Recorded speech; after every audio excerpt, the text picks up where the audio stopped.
Mood. Play a little one. Neko di play. What is this?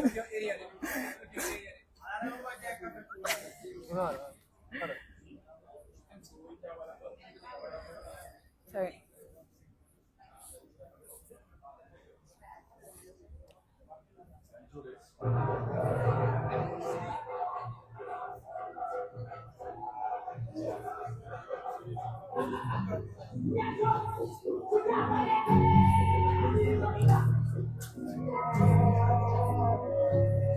I think they're all here. Yum yum yum. What? I don't for like a minute something. Stop. What's up? And once again, we would love to call on our brilliant panel members. Mamadou Diallo, we have Mr. Mamadou Diallo, Mr. Abdullah Njai, Mr. Fansum Mane, Mr. Jere Sedi, and Mr. Ibrahim Wildsham. And to steer this conversation, please welcome our moderator, Mamadou Fati. Okay, why you clap? Did you know that they should clap?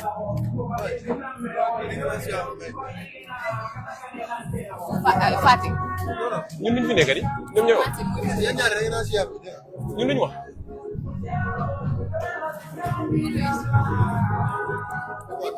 Sore naa lii di nga mun a siyaam ak parce que benn waaw li nga yam naa nañu mun a wane ji rek am Sol ko. ala beneen bi ñun ñooy use ñun ñooy use mic si yëpp daal li muy time This one, can you look here?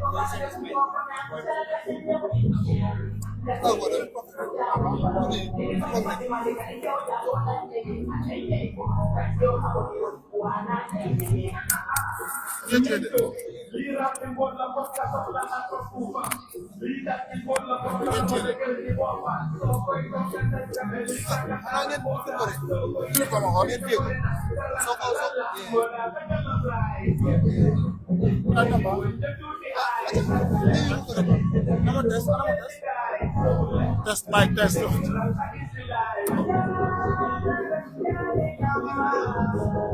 Wow. We can just now set up and start. Dengan pare ya? Dengan pare. Dengan pare ya? You all set? Jens, you all set? You all set? Fansu, you set? Fansu, you set? Jere? You set? Yes.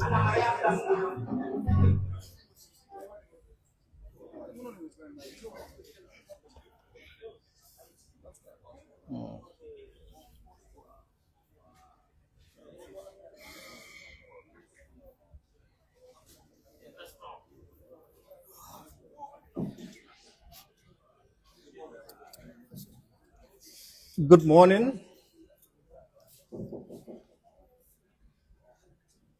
Good morning, everyone. My name is Mamadou Fati. I am the moderator for this very important panel, Business and Economy. And today, with me in this very important occasion is gentleman. From my right is the Honorable Permanent Secretary, my immediate right, the Permanent Secretary, Ministry of Information, and of course, Communication and Digital Literacy, Mr. Abdullah Njai. Round of applause for him. Next to Njai is the Permanent Secretary, Ministry of Finance and Economic Affairs, Mamadou Diallo. Round of applause for Mr. Diallo. And on my immediate left is the Permanent Secretary, or the Director General rather, of GRA, Ibrahim Wildsham. And next to Cham is the Permanent Secretary at the Ministry of Tourism and Culture, Mr. Fansum Mane. And next to Fansu is also another technical director at the Ministry of Information, Communication, and then Digital Economy, Jere. These are the gentlemen that we have on this panel of discussion. And our topic today is the Gambia's shift to digital economy. When we talk about digital economy, it's an economy, an economic activities that is powered by digital technologies. I have this conscious mindset here that are breeds from the Gambia that are endowed with skills and competence to share with us this important topic. We are living in a digital world, and the world has advanced so much so that every economic activity is premised on digital technology. I would like you to do justice to this occasion by listening attentively to these gentlemen as they share with us what they have. To start with, Mr. Njai, he has a topic that I would like to put across, and we will expect Mr. Njai to share with us this topic. Mr. Njai, your topic is digital economy shift in education and information technology in the Gambia. What is your understanding, or what is your contribution, or what is your ministry doing in terms of the digital economy shift in education in the country? Thank you very much. Thank you very much, moderator. Before going through the topic, I would want to thank everyone for coming or for joining us here. Like he introduced, my name is Abdullah Njai. Sitting here as a student again, and to talk about a very important topic. And that matter on behalf of the Ministry of Communication and Digital Economy. Digital literacy, as he said, as the question stated, it is the cornerstone. In every economic, there should be a backup or a foundation that lays it up. And in that, it has to be a digital literacy. An economic wouldn't stand that people would be able to use a digital system. Now, when we're talking of digital, people might not understand it too. When we talk of digital, there are two types of digitalization. We have digitization and digitalization. Now, the word digitization means the converting or the changing of analog systems to digital systems. Let's say you go to PMO, everything is paperwork. Converting this paperwork to online systems or to using of online PDFs, that is meant by avoiding the paperwork, physical paperwork. That is what we mean by digitization. And digitalization is the use of enhanced technologies to make that process. So in order to acquire digitalization, you need digitization. You have to transfer everything to advanced tech before you can do that. Now, the digital literacy here is the awareness starting from the grassroots level. If you don't understand the basic of technology or how to use devices, most especially, there is no way that you can digitalize system. And again, for the economics to move, it needs digital. It's a must, it's by default that a system or an economy to develop, it needs digital technology. And that's what he asked. And to answer the question is, the foundation of digital economic is the digital literacy, that is the digital awareness. And the government of the Gambia has been working on that by producing or introducing the lip learning system, where kids are introduced with tablets at a very early stage, and the Learn for All. These are all digital literacy platforms that are available in the Gambia that help kids at a very low age to start using the digital system that enables them to understand how to work on the digital platform. And that is the starting point where a digital economy can start up. If not, you would never move forward. Thank you. Thank you very much. Mr. Njai, you pointed out the permanent secretary mentioned for economics to develop, it needs digitalization. Let me take the same question to the Director General of GRA, Honorable Cham. how has digital economy transformed your revenue collection at GRA currently?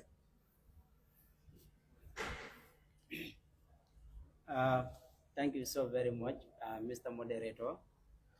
First of all, before I would like to say anything, I would just like to introduce myself. My name is Ibrahim Awais Jam, the outgoing and then the incoming Finance Minister of the Association of Gambian Students in India. Thank you so very much, Mr. Moderator, once again. This is a very, very, very good question. Actually, my institution, that is Gambia Revenue Authority, GRA, we have been doing so great in these past few months to ensure that the government collects maximum revenue from public institutions through taxations and others. If you can remember, in March this year, 2025, my institution, under my control, GRA, we recorded 2.6 billion Gambian dollars. It is the highest revenue ever collected in a single month in the history of the Gambia. And we were able to achieve that through one. We introduced what we call e-tracking system. This is a system whereby any truck that is entering Gambia and leaving Gambia, then this system will detect, or GRA, this system will detect to GRA that this particular truck is in the Gambia. And not only detecting the truck, at some point also detecting the content of the truck, what the truck is carrying. Because normally in economics or in finance, you have to tax goods based on their value. So then then how it used to be, trucks will come, they will enter without paying anything. Even if they are to pay, it is always lower than the value because you cannot know the content. But because of this e-tracking system, we are able to know the content of the good, and as a result of that, we are able to level tax on it. And as a result of that, my ministry or my institution, GRA, we are able to collect a lot of revenue from it.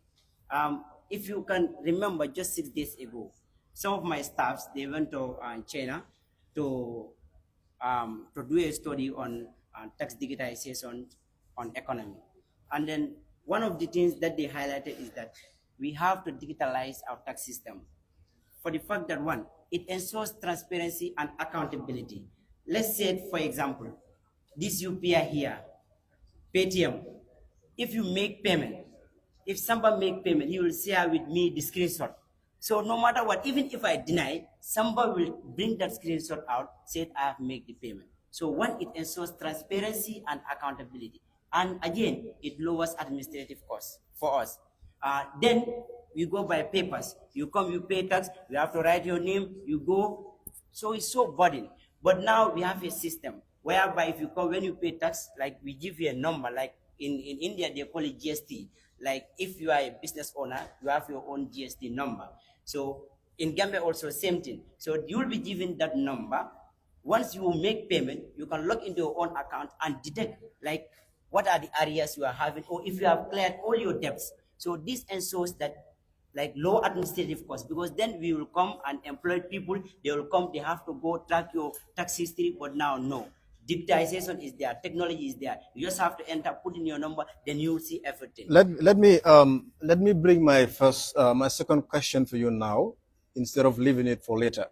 In the wake of all these developments you mentioned, why is the GRA, the institution, still collecting tax payments from markets, manual tax payments, and then that opened a room for malpractice. It opened rooms for fraud, and the government is losing millions and millions of dollars in spite of the 2.6 billion you collect. Why do you still collect cash going to the markets? Why? Thank you so very much. Yeah, we are really working on that. That is why we have a strategic plan. We call it 2025 to 2029 GRA strategic plan. What do we want? We want every product that is in the Gambia to have a price tag. We call it MRP. With this, we will be able to collect tax from the source, but not at the market. For example, if you have to buy a cloth, if you go to the market, no need to give the seller the card for you to pay tax. No, the cloth tax will be inclusive. So right now we are working on that, and then we have started. So by 2025, we will make sure and ensure that any good that is entering the Gambia or that is manufactured in the Gambia will have price tag. In this way, customers will not be cheated. In this way, government will generate more revenue. In this way, we will ensure accountability and then transparency. So we are really working on the price tax, like this price tax that you normally have if you go this MRP, tax inclusive and others like that. So that's what we are doing right now at the market level to ensure that our workers will not be on the ground each and every day to collect revenue from the shop owners. Thank you very much, Director Cham, for answering my questions. Next, I shift to the Permanent Secretary, the Ministry of Finance and Economic Affairs. Mr. Diallo, my question to you is, we have digital economy, and then how is this digital economy effective in managing the materials and financial resources of the Gambia? How are you utilizing digital economy to manage the resources of the country? Yeah, thank you very much, Mr. Moderator, and thank you to the distinguished ladies and gentlemen here. I am Mamadou Diallo, a GU student and a final year MA student in economics. Sitting here as the Permanent Secretary for Ministry of Finance and Economic Affairs, which is also in line with my area of studies. Your question is very important. How does my ministry utilize or capitalize on the advent of digitalization to manage the financial resources and material resources of the Gambia? I think this is a very important question, which I will also very happy and pleased to delve into. At the Ministry of Finance and Economic Affairs, our primary goal is to set the policies, the economic policies of the Gambia, to make sure that such policies are compatible with international standards. They also will ensure reduce the leakages in the economy, and also make sure that the finance collected by the GRA is utilized in the best and efficient manner. In doing so, your question will come to mind, and that is, how do we manage that resources to make sure that it reaches where it is intended to? Knowing that our financial policies in the Gambia is tax-based, and the ones that we are taxing are corporate taxes, income taxes, etc., who mostly are poor individuals because we are from a third world country. So after collecting such taxes, it is important, it is incumbent on us to also make sure that such taxes are utilized in the best efficient manner where possible. So here we have, let's take it two ways, the financial resources and the material resources. Through the advent of digitalization, my ministry is able to make sure that we monitor the budgeting system in the Gambia. While I hope you understand that the budgeting process is done by Ministry of under my ministry. So through this, we can track the finances, the allocation of each ministry. After we allocate funds to Ministry of Education, MOPSI, Ministry of Basic Secondary Education, Higher Education, and all line ministries. Through digitalization, we can track the finances and the spending of those ministries. So you mean through data enhancement? Because this system will generate real-time data on how those finances are spent. And through that, we can monitor how our finances are being spent. Okay, my question is, this data compromised, looking at the internet system in the country, how expensive it is? What are some of the challenges you have in ensuring that such data is secured? Because to access information and data itself is very difficult. You go to the websites, you cannot access quality information that you need. How's your ministry doing that? I mean, ensuring this thing is really available? Yes, I think the government of the Gambia, I will not just say the Ministry of Finance, the government of the Gambia have what we call Access to Information Act. Through this Access to Information Act, everybody have the right to request for the information you want to. But at my ministry, what we actually do is like through this system that are available in various ministries, like if you go to GRA, they have vehicle tracking system, etc. If you go to other ministries, they have also how to call it, resource tracking, like personnel. When they come in, you sign in through digitalization. Through that, we can know who is absent or who is late. So when when we request any of this to PMO or relate this thing to PMO, they will actually know how to reimburse those people or how to take actions against those things. Through that, we can also, it's like we are managing the finances of this country, like not paying people who are not working. Yeah, and recently you've also seen what happened. The process of looking at the ghost workers in the system. Also, that was only possible through digitalization. If we couldn't track people like in the past 15 years or so, there are people who have not been in the system for those long years, but yet they've been paid. So, but through digitalization, all these things, all these doors and loopholes will be stopped, and therefore we can actually have the worth of the finance that we actually are collecting or with the GRA. Thank you. Thank you very much, the Honorable Minister of Finance and Economic Affairs. Let me move to the Permanent Secretary at the Ministry of Tourism and Culture, Honorable Fansu Mane. The Tourism Ministry is a very important ministry in the economic indications of the country, the Gambia. How has digital economy impacted the Tourism and Culture Ministry of the Gambia? Thank you very much, Mr. Moderator Mohamed Fati, for inviting me to this important panel. Thank you very much, the audience. I am one of the line peers from Ministry of Tourism. We all knew that tourism plays a very vital role in the economic growth of our country because it's the second largest sector when it comes to after agriculture.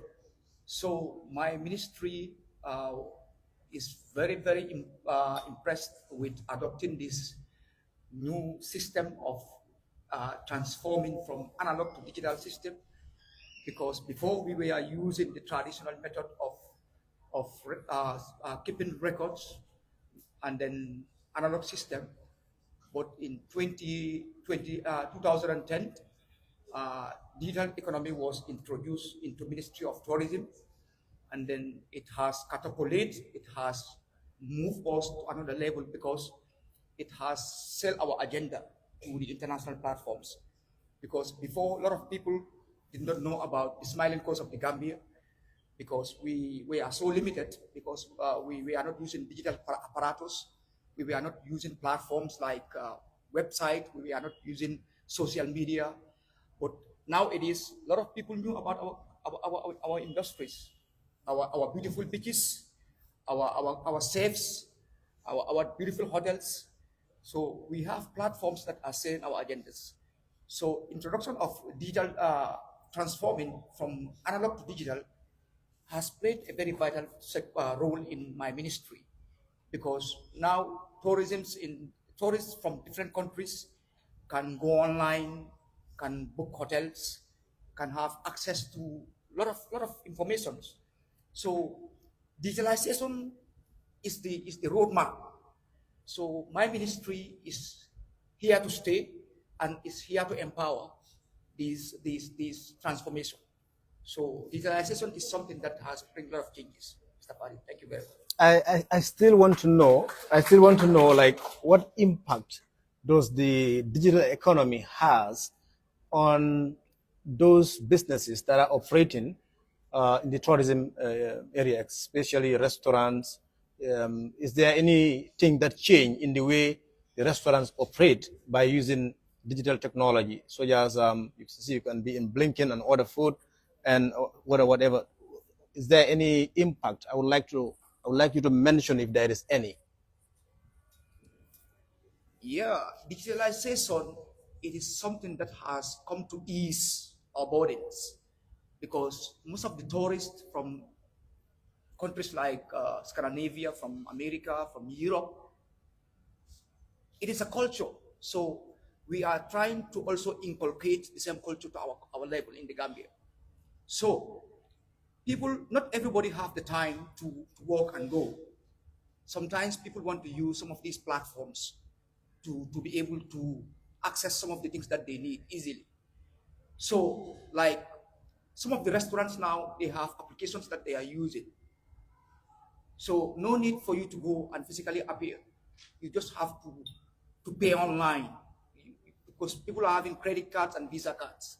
So digitalization has become the honor of the day, Mr. Fati. It has really made the industry, it has really made my sector grow, and also both economically and also a lot of visitors want to come to Gambia because of the way the system is been organized through the digitalization. So it has bring a lot of transformations in hotels, in restaurants, and so even in the tour guides. Yeah, if you want to make a trip as a tourist, there are platforms. If you want to go to Dufresne, if you want to go to Albreda, if you want to go to Fort Blaine, if you want to go to Stone Circle, you can just go all online and then make your bookings. But before, it was not like that. It was very easy difficult for our tourists to access some of these places. So because of they don't have the vital information. But now it is, all the informations are online. Anywhere you want to visit, you just have to just go. All the informations, the payments are all there. The platforms are available. You have to go and then access, and then you make your payments, you make your bookings, and then you go for your trip. So with digitalization, it has bring a lot of transformations in my ministry. So thank you very much, Mr. Fadi, for that brilliant question. Thank you very much, the Permanent Secretary and the Minister of Tourism and Culture. This takes me to the next panelist, who is a Technical Director at the Information Ministry, Mr. Jere. This question is about digital economy in enhancing economic data and protecting businesses in the Gambia. What is your ministry doing in the, enhancing economic data and protecting businesses? Because if businesses are operating in an economic zone and this data is not protected, there is also tendency of losing revenue and the like. So what is your ministry doing in this area? Good afternoon, everyone. This is Jere Seri of Gujarat Technological University. As a panelist today, I'm very happy to be asked these questions because my ministry, I think, is doing so much well. Could you please speak through the mic? Mic. Am I audible? Yes. Huh? Okay. Thank you so much. Yes, I'm here. This is Jere Seri, the only Jerebai of Gujarat. As many know me, Jerebai. So today I'm here as a panelist about digital economy. To enhance digital economy in the Gambia, I think is the most important thing. As Ministry of Communication and Digital Economy is the epicenter of all these other ministry in terms of digitalization of the Gambia.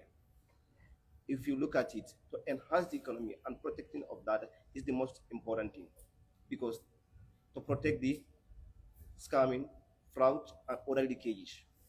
For instance, we can see, I think just last year, there was a big scam in the Gambia called, I don't know, IELTS or what, something like that.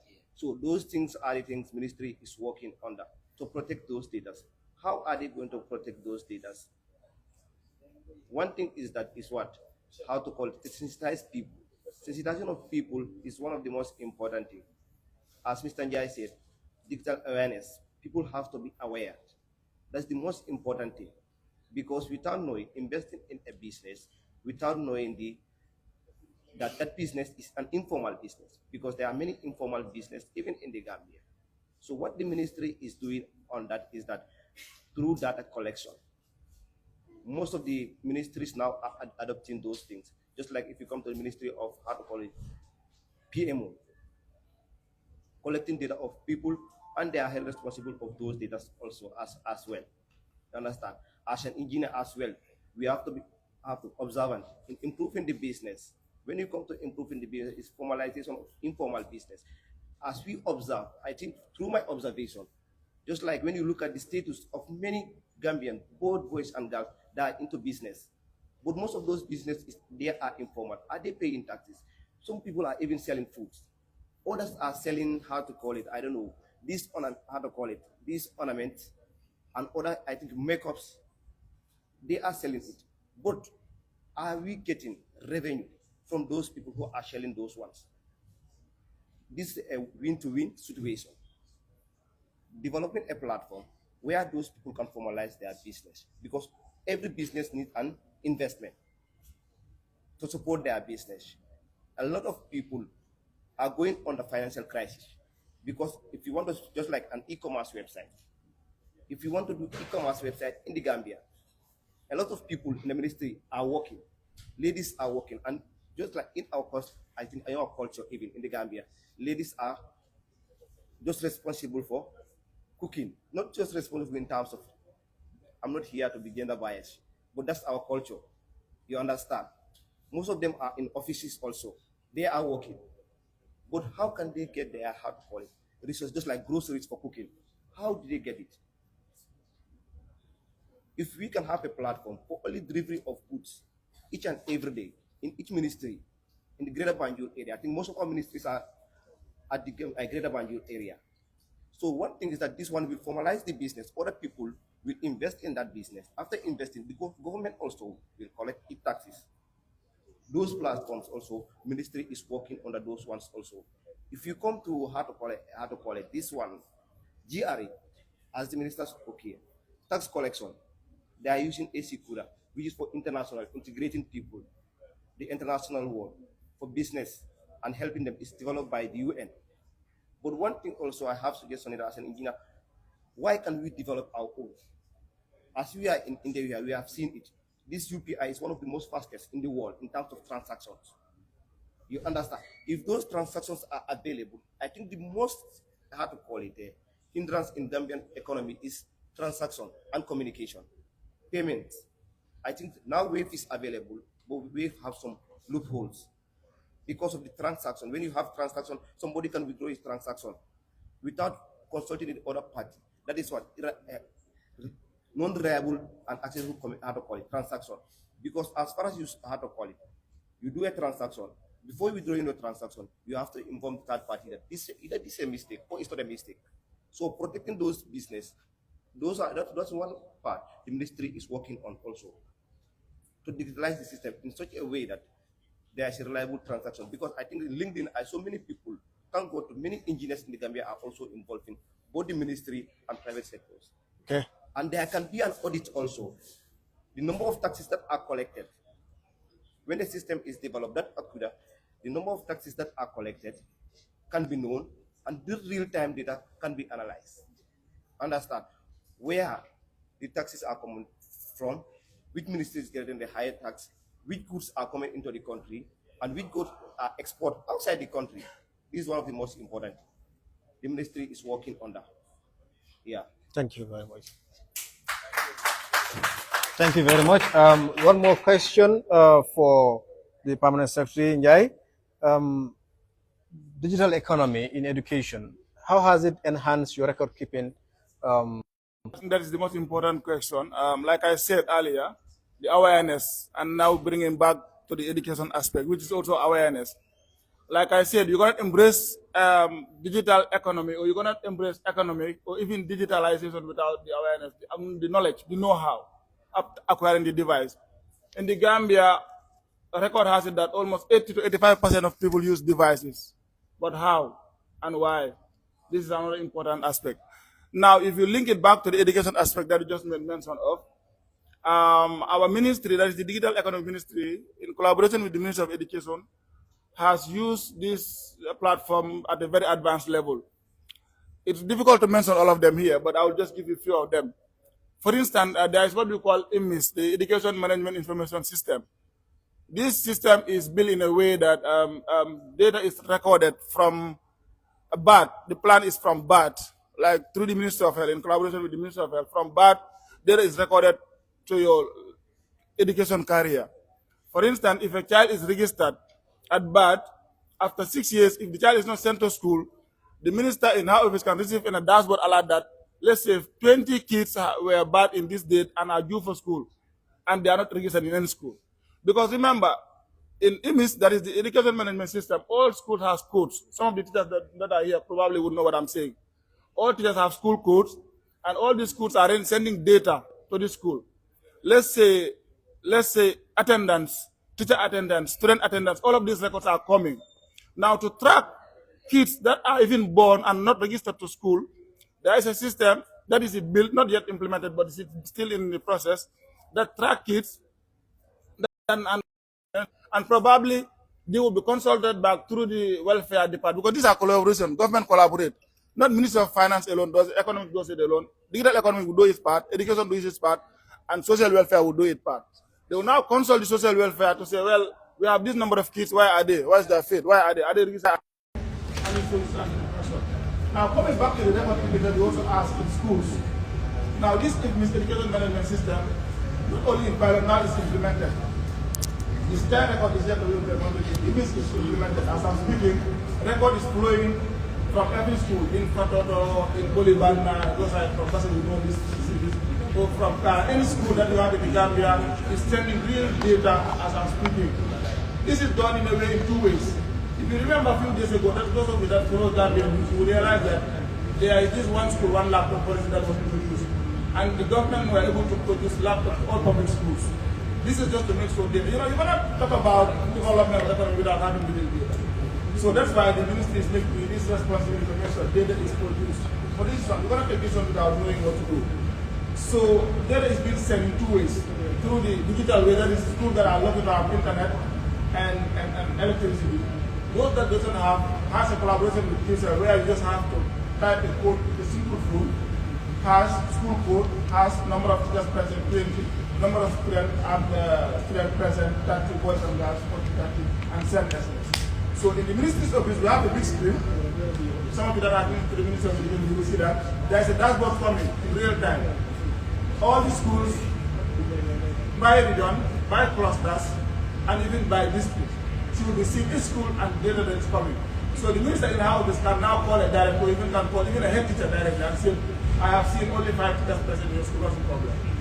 So this is a way of controlling mechanism, because like I said, the economy cannot develop if we are not doing it as simple. Like if we are not taking the responsibility to serve. Now in that, the data is coming as real as you subsend to the ministry, and that helps in decision making, and that also helps the ministry to handle decisions, and that helps the economics in all aspects. Because the education of the kids is another way, or is the major step developing the economy and developing the country after that. Thank you. Thank you very much. I'm going to take 2 questions in the interest of time from the audience. If you have any question or a contribution that you want to make on this topic, digital economy, shift in Gambia's digital economy shift in the Gambia's economy. So, but I would like to look at it from these parameters. Like I said, when we talk about digital economy, the simplest explanation to give there is the e-commerce. People buy and sell online. You go to Facebook, you see Gambians sell land, car exchange, something like that. These are online platforms based on social media that people sell cars, some rent. Nowadays, now, if you want a house in the Gambia, you want to rent a house, you can go on Facebook and then find contract and rent a house. You know, before you have to go to someone, these agents, go after them. It's difficult. But now you can see the comfort of your house, view the houses if you want to or not. It saves you transportation. It saves you movement. Yeah? So these are all elements of digital economy.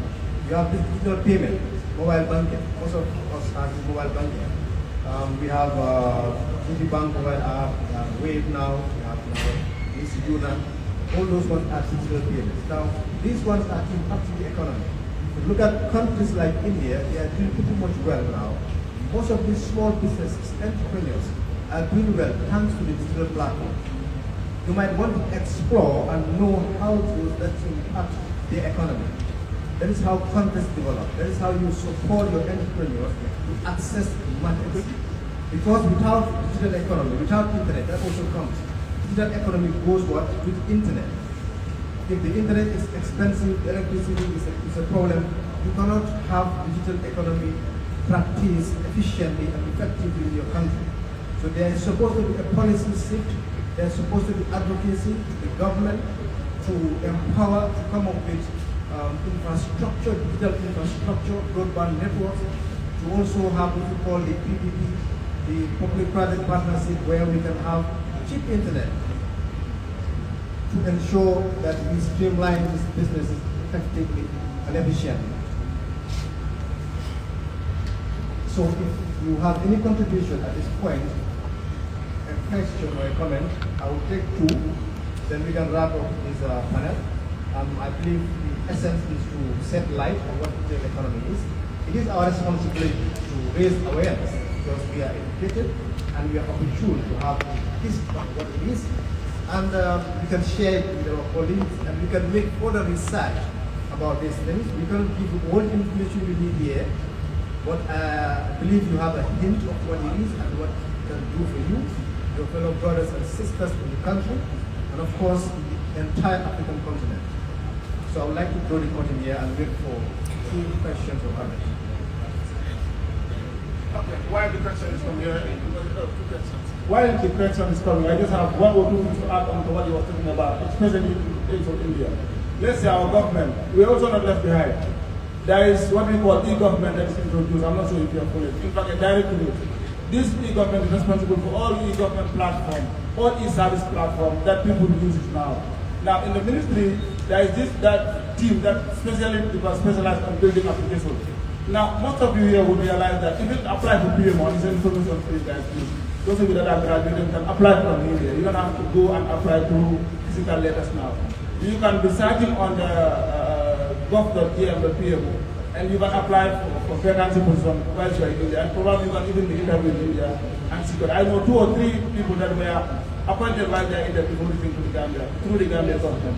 So it's an opportunity for us to explore this platform. Some of the time you think they are not, the platforms are not available.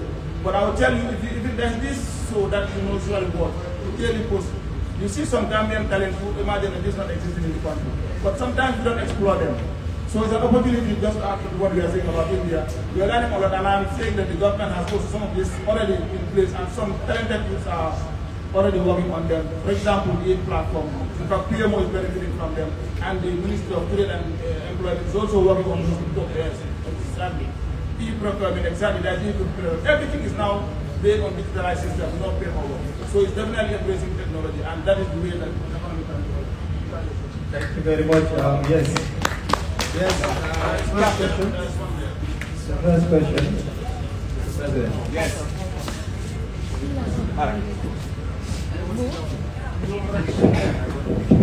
All right. Thank you so very much. I would like to put this to your panelists or to you might tell you might help. Like we are talking about development and we are talking about digital. And we all know that digital have to do with technology. And technology something is there, and that is what trust. If you don't trust the system, you're gonna use the system because we know that anything you put there, others can have access to it. So that trust have to be instilled in you.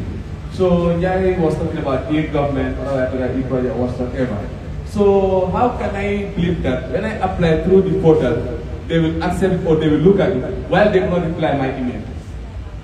We can make a test right now, like we can start today, and we all take one ministry, their official email, we email them, and see who will receive response. None of us. So now, if we will not communicate with them via email, how can I trust that when I apply through that portal, they will look at it? Thank you. Let me also throw more light on your question, Mr. Bo. I think this is a very brilliant question. But technology is never standard, it's moving. Now we have chatbot system, we have AIs that are trying to be there for people. Because we're going to have people 24/7 around the world.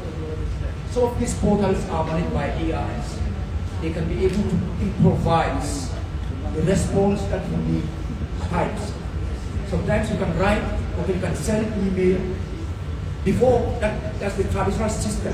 Before you can email to an institution, it will take 1 or 2 months before they can reply you. But now things are automated. You will send today, you will receive it today. But they are not replying now.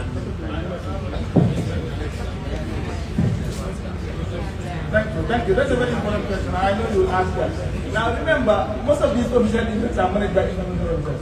From time they don't have the answers. They are not managed by the covenanted or the minister. Like I said, during our ministry, I was one time managing the email. Some certain questions I cannot answer. I have to upload them, and sometimes they will be busy. But let's talk of this platform. This portal is not managed by one person. PSC, Computer Service Commission, there's a board.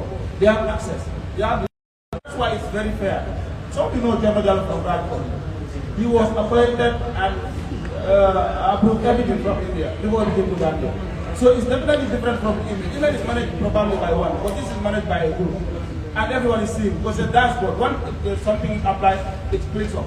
And it filters itself, because let's say it's not like a Google form. If you have this requirement, you're giving green access. If you don't have this, you're put on a... So all those that are qualified probably will arrange in the green platform to be given access to the main admin to see that these people are applied. So if X did not reply, why would you reply automatically? It's different from the other one, because the email are managed by one person. So I believe this is What are different. the trusts? How can they build this trust in us? Like the trust for us to trust the system, that if we use this system, like it will really work. Sorry, my question is getting Yes, I would like to come there. Every system has a challenge. I will take that as one of the challenges, and I will take it as a feedback. Because you're going to have an email as a means of communicating, or as a means of communication when you are not replying. There's a degree of trust. I would say it's one of the things that the ministries should work on by responding to email. Because the person is not there to schedule. You've developed that email to communicate. So if you receive a mail, there should be someone to reply to that mail, because it is important. So I would still implore on the ministries to work, have someone that is going to be responding, providing feedback. You can have those automated responses, yes, but those ones cannot provide answers to certain questions. So you need someone that should be there. That is one of their key responsibilities. Now it is every ministry should have that information present or have an officer. That responsibility is to get information and give it out. Because information is power, information is economy, information is money. So you fail to give the right information. Let's say an investor emailed a ministry and he has millions of dollars to invest. But he sends an email to a ministry to seek quality information from that ministry. A delayance of response might lead the ministry to lose that millions of dollars of investment. So I would take it, yes, it's a challenge that all ministries across the country should work on. Not only the ministry, but even businesses. We've seen some businesses don't have email addresses. They don't operate, they have no digital footprint. Some will just develop websites, and they will develop websites. You cannot access them. Don't use email. So that is not digital. They don't even that's not digital platform. I hope this thanks out. Yeah, I just want to have a few words to Combo. Yes, the question you asked is very important. But I just want you to understand something. Then that is how to use for this. But now I can tell you this, all the ministries are working to provide information to the people. And then all of them are making sure that they have public trust. For example, if you know this program, they call it Masakuna, then it wasn't there. But they introduced it recently. But most of us, we don't watch it. But yes, but this Masakuna, what they will do, like every setting, they will call a particular minister to come to give like the progresses that you are making on your ministry. Some of the achievements that you have registered. How many of us are watching? Few. So